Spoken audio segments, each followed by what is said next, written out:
আমরা আগের ক্লাসে দেখো 5 নম্বর ম্যাথ পর্যন্ত কমপ্লিট করাইছিলাম, এখন আমরা 6 নম্বর ম্যাথটা করব। তো এই ম্যাথ গুলো একটু ব্যতিক্রম, আগের ম্যাথ গুলোর তুলনায় একটু ভিন্ন, মানে ভিন্ন ধরনের আর কি এই ম্যাথটা। তাহলে এটাতে লেখা আছে এরকম, দেখো যে নিম্নের কার্তেসীয় আকারের সমীকরণকে পোলার আকারে এবং পোলার আকারের সমীকরণকে কার্তেসীয় আকারে প্রকাশ করো। তাহলে এরকম ম্যাথ কিন্তু এর আগে আমরা করি নাই, ঠিক আছে? এটাই প্রথম। এই লেখালেখি করো না তোমরা, আমি ক্লিয়ার করতেছি, ওকে?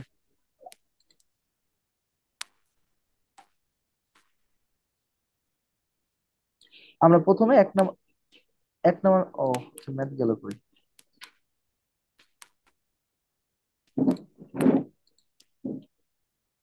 তোমরা লেখালেখি করো না। 6 নম্বর ম্যাথ দেখো। তাহলে এটা আমরা 1 নম্বর ম্যাথটা প্রথমে করি, 1 নম্বর ম্যাথটা সমাধান করি।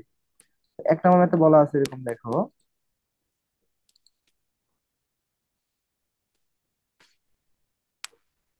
সলভ। তাহলে আমরা কোনটা সলভ করতেছি বলো তো? 1 নম্বর ম্যাথ সলভ করতেছি, ঠিক আছে?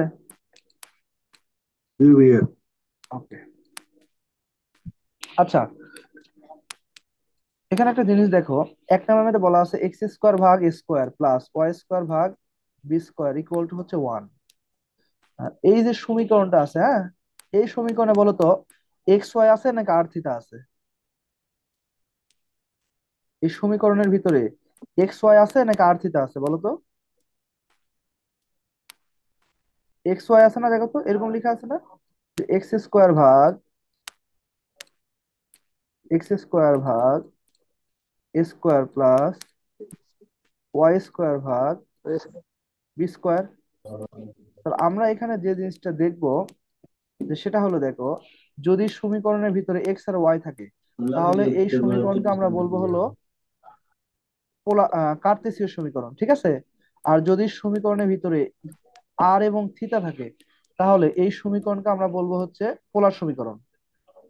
কারণ আমরা দেখো কার্তেসীয় স্থানাঙ্ককে এক্স ওয়াই দ্বারা প্রকাশ করি, আর পোলার সমীকরণকে আমরা আর থিটা দ্বারা প্রকাশ করি, ঠিক আছে? তাহলে আমাদের যে সমীকরণটা দেওয়া আছে এটাকে কি বলবো বলো তো? আর কার্তেসীয়। তো থাকতে কেন কার্তেসীয় সমীকরণ বলবো? কারণ এই সমীকরণে এক্স আর ওয়াই এখানে দেওয়া আছে। দেওয়া আছে। Very good. তাহলে এখন এটাকে আমরা পোলার সমীকরণে কিভাবে কনভার্ট করব? তাহলে খুবই সহজ। তাহলে এক্স আর ওয়াই কে ভ্যানিশ করতে হবে, ভ্যানিশ করে এক্স আর ওয়াই এর পরিবর্তে কি করতে হবে? আর এবং থিটা নিয়ে আসতে হবে। তাহলে দেখো তো, তোমরা এটাকে এভাবে লিখতে পারো কিনা, যেমন দেখো আমরা সূত্র জানি, এই যে এখানে এক্স এর উপর স্কোয়ার আছে না, শুধু এক্স ইকুয়াল টু এরকম যায় না, দেখো তো যে আর কস থিটা। তাহলে এভাবে লিখতে পারি যে কাটার সেটা R square cos square theta by A star. ভাগ হচ্ছে এ স্কোয়ার, ঠিক আছে? জি ভাইয়া। প্লাস ওয়াই ইকুয়াল আমরা লিখতে পারি না, দেখো তো যে আর square R R sine star sine square star সেটা। থিটা। কারণ এই যে ওয়াই এর উপর স্কোয়ার দেওয়া আছে, ঠিক আছে? ভাগ কি বলতো? বি স্কোয়ার ইকুয়াল টু হলো 1। এখন দেখো, আমি যদি এটাকে লসাগু করি, হ্যাঁ, এটাকে লসাগু করি, তাহলে এরকম হবে, দেখো এখানে এরকম, দেখো এখানে এখানেও আর স্কোয়ার আছে, এখানেও আর স্কোয়ার আছে। তাহলে এখানে লসাগু করলে এরকম হবে, দেখো যে স্কোয়ার ভাগ হলো বি স্কোয়ার, ঠিক আছে? তাহলে এখানে হবে R square B square cos square theta. কারণ লসাগু করার নিয়ম হলো, এই যে নিচে যে দুইটা মিল অমিল আছে, হ্যাঁ, মিল অমিলের সবগুলো নিচে লিখতে হবে। লিখার পরে এই যে এই নিচের অংশ দ্বারা এটাকে ভাগ করতে হবে, আর উপরের অংশ দ্বারা এটাকে গুণ করতে হবে। তার মানে দেখো, এই স্কোয়ার স্কোয়ার কাটা গেছে, গিয়ে কি থাকে? শুধু বি স্কোয়ার থাকে। এই বি স্কোয়ারের সাথে উপরের অংশটুকু গুণ করতে হবে, ঠিক আছে? প্লাস প্লাস এখানে কি হবে তাহলে? তাহলে বি বি কাটা, তাহলে এখানে হবে a square r square a square right, sine a square square sine square. Very good. Sine square theta equal to কি বলতো? 1। তাহলে দেখো তো, আমরা যদি কোনাকুনি গুণ করে দেই, কোনাকুনি গুণ করে দিলে আমরা আর এখানে আর স্কোয়ার, এখানে আর স্কোয়ার, আর স্কোয়ারটা কমন নিতে পারি, ধরো আর স্কোয়ার লিখে দিলাম, আর এখানে লিখলাম ধরো B square cos square theta, ঠিক আছে, plus square sine square theta equal to কি বলতো? ইকুয়াল টু হলো ওয়ান। স্কোয়ার ও A into B square square. তাহলে এই যে বি সমীকরণটা আমরা যেটা স্কোয়ার। পাইলাম, হ্যাঁ, তুমি আমাকে বলবা এই সমীকরণের ভিতর কোথাও কি এক্স ওয়াই আছে? দেখো তো, আছে? তোমরা আমাকে বলো তো যে এই সমীকরণের ভিতর কোনো জায়গায় কি এক্স ওয়াই আছে? নাই। দেখো, কারণ এক্স ওয়াই এর পরিবর্তে আমরা কি নাই। লিখছি বলতো? আর কস থিটা এবং আর সাইন থিটা। যেহেতু এই সাইন সমীকরণে থিটা। এক্স আর ওয়াই নাই, সুতরাং তুমি এটাকে বলতে পারবা এটা পোলার সমীকরণ। এটা কি বলতে পারো বলো তো? এটাই পোলার সমীকরণ, তুমি লিখো এটাই। তুমি এটাকে কি লিখতে পারো বলো? এটাই কি পোলার এটাই সমীকরণ? পোলার সমীকরণ। হ্যাঁ, এটাই পোলার সমীকরণ।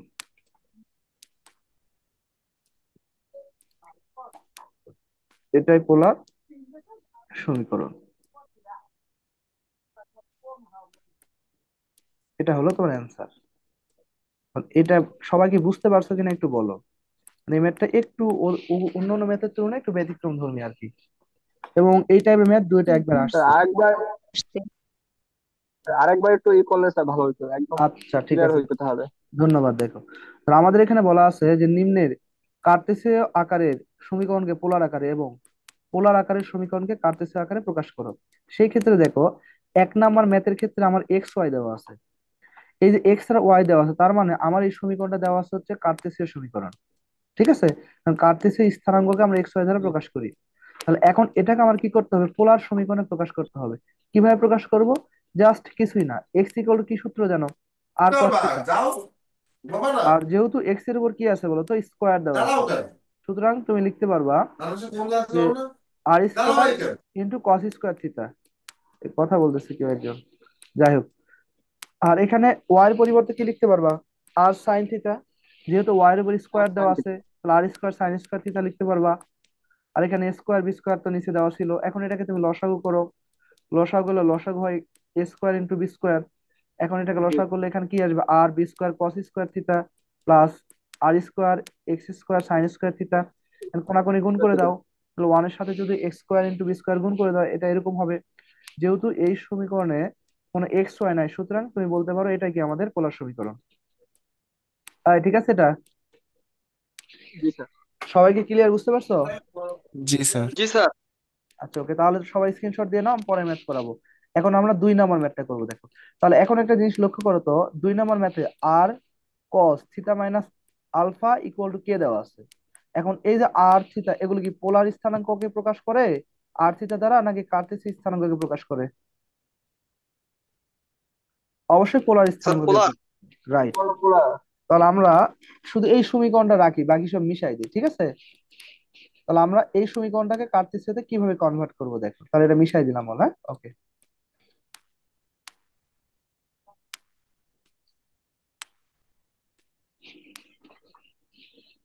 তাহলে এখন এই যে 2 নাম্বার যে সমীকরণটা, শুধু এটা রাখলাম, বাকি সব মিশাই দিচ্ছি, ঠিক আছে? ওগুলো তো আমাদের জানাই আছে, প্রশ্ন পড়াই আছে। জি।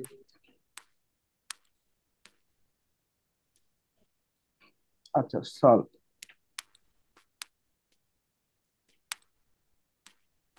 2 নাম্বার। আচ্ছা, দেখো এখানে লেখা আছে r cos theta minus alpha equal to হলো কে। দেখো তো, সবাই কি বোর্ডের লেখা ক্লিয়ার, বুঝতে পারো?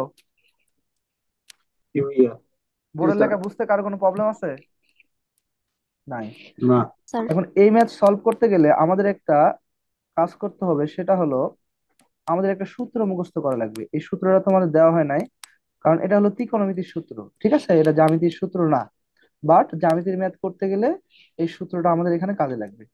যেমন এই যে এরকম একটা সূত্র আছে আমাদের ত্রিকোণমিতি ম্যাথের ভিতরে, কস, তোমরা হয়তো ফার্স্ট সেকেন্ড সেমিস্টারে হয়তো মেবি পড়ছো সূত্রটা। কস এ মাইনাস বি, এই সূত্রকে বলতে পারবা? এটা এগুলো কি লেখা যায় বলো তো? Deviator A plus B plus tan A plus tan B। এভাবে কস এ ইন্টু কস বি, এটা হলো সূত্রটা এরকম ছিল, হ্যাঁ, কস এ ইন্টু কস বি। আর এখানে যেহেতু প্লাস মাইনাস tan আছে A তার মানে এখানে কি ইন্টু হবে বলো তো, tan B। প্লাস। এই সূত্রটা তোমরা একটু মুখস্থ করে নেবে, এটা কাজে লাগবে পরবর্তীতে, এটা তোমাদের মুখস্থ করতেই হবে, ঠিক আছে। তারপর সাইন এ, এ বলতে এই যে সাইন এ ইন্টু কি বলতো, সাইন বি। tan B। এটা হলো একটা ত্রিকোণমিতির সূত্র, এখানে বোঝার কিছু নাই, এটা মুখস্থ করতে হবে, ঠিক আছে। তাহলে আমি যদি এই সূত্র অনুপাতে আচ্ছা এই ম্যাথটা সমাধান করি, দেখো তাহলে আমাদের এটা দেখো লেখা আছে না, যে কস থিটা মাইনাস আলফা। তার মানে আমাদের সূত্র অনুপাতে এরকম হবে, আর তো গুণ আকারে আছে, আর কস এ, এ বলতে কি বলতো, থিটা, ইন্টু সেটা কস আলফা, আলফা বলতে কি বি, সরি, কস আলফা। কারণ এর পজিশনে থিটা আছে আর বির পজিশনে কি আছে বলতো, আলফা আছে। সূত্র অনুসারে কি প্লাস, আর এই আর যেহেতু গুণ আকারে আছে তাহলে আর দ্বারা গুণ করে দিলাম, r sine theta into into sine alpha. Sine alpha. আচ্ছা, ইকুয়াল টু কি বলতো, কে। কে। এই লাইনটা বুঝতে কারো কোনো সমস্যা আছে কিনা আমাকে জানাও। দেখো তো এই লাইনটা বুঝতে তোমাদের কারো কোনো ধরনের প্রবলেম আছে কিনা। যে আরটা না দেখো স্যার। যেহেতু কসের সাথে না গুণ স্যার, ছিল না, আমি সূত্র বসাই দিয়ে আর দ্বারা গুণ, যেমন ধরো এখানে যে একটা আর থাকে, সে কথার কথা ধরো, এই সূত্রের মধ্যে দেখো, ধরো এই যে এরকম ভাবে একটা আর আছে এখানে, তার মানে আরটা গুণাকার আস না, তার মানে এর সাথে গুণ হয়ে যাবে, আবার কি এর সাথে গুণ হয়ে যাবে, ঠিক আছে। ওকে, তাহলে এখন দেখো তো, তোমরা যদি সূত্র ফেলাও, তাহলে আর কস থিটা ইকুয়াল টু কি লেখা যায় বলো তো, এক্স। সূত্র কি জানি, আর কস থিটা ইকুয়াল টু কি লেখা যায় বলো তো, এক্স। তাহলে এক্স ইন্টু কি লিখবা, কস আলফা, প্লাস আলফা। আর সাইন থিটা ইকুয়াল টু কি লেখা যায় বলো তো, ওয়াই। ওয়াই ইকুয়াল টু আমরা সূত্র পড়ছিলাম যে ওয়াই ইকুয়াল টু কি লেখা যায়, Y equal to R sine তুমি সাইন লিখতে থিটা। পারবা, ওয়াই ইকুয়াল টু তুমি লিখতে পারবা, আর, সরি, আর না, ওয়াই ইকুয়াল টু তুমি লিখতে পারবা আর সাইন থিটা, তার মানে Y into sine alpha alpha. Equal to কি বলো তো, আচ্ছা। কে। তোমরা আমাকে বলো এই কে। সমীকরণের ভিতরে কোনো আর অথবা থিতা আছে, আছে কিনা বলো। না স্যার। যদি না থাকে এটাই কি না। বলতো, না। এটা হলো পোলার সমীকরণ, কারণ এখানে আর থিতা নাই। পোলার আমরা এটাই, এটাই পোলার হলো সমীকরণ। পোলার সমীকরণ, এটাই পোলার সমীকরণ, এটাই হলো এই যে পোলার সমীকরণ।